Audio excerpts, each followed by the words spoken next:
जय श्रीराम मित्रांनो, रोजच्या प्रमाणे आपण घातले बूट व निघालो आपण रोडला गेलो. त्यानंतर केलं आपण मेडिटेशन केल्यानंतर थोडी आज हँड स्टँडिंग केली. हँड स्टँडिंग केल्यानंतर थोडं हाता उभा राहत होतो, तितक्यात आपण मोडतच होतो. तर आपण मारल्या स्प्रिंट मारल्यानंतर आपण मारले आज हाईनी मारली. त्यानंतर आपण मारल्या आज दोऱ्या मारल्यानंतर आपण मारल्या थोडा बॉडीमध्ये विकनेस वाटत होता, त्यामुळे मारल्या पुशअप. त्यानंतर मारल्या आपण थोड्या सपाट्या.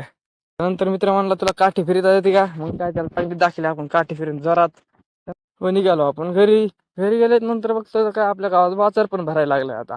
त्यानंतर आंघोळ केली व छत्रपती शिवाजी महाराजांची जयंती साजरा केली. त्यानंतर केली आपण मस्तपैकी दर्शन व निघालो आपण आज सेलूला. जायचं कारण म्हणजे छत्रपती शिवाजी महाराज जयंती आज, त्यामुळे निघली होती मोठी रॅली. मग काय गेलो आपण छत्रपती शिवाजी महाराज दर्शन घ्यायला, आणि तिथं खूपच मोठी रांग लागली होती. त्यानंतर आपण डीजेचा आनंद घेतला. मग गेलो आपण घरी आणि बघितला आपण छावा बघितल्यानंतर आपल्या अंगाला तर काटा आला. छावा पिक्चर तुम्ही नक्कीच बघा.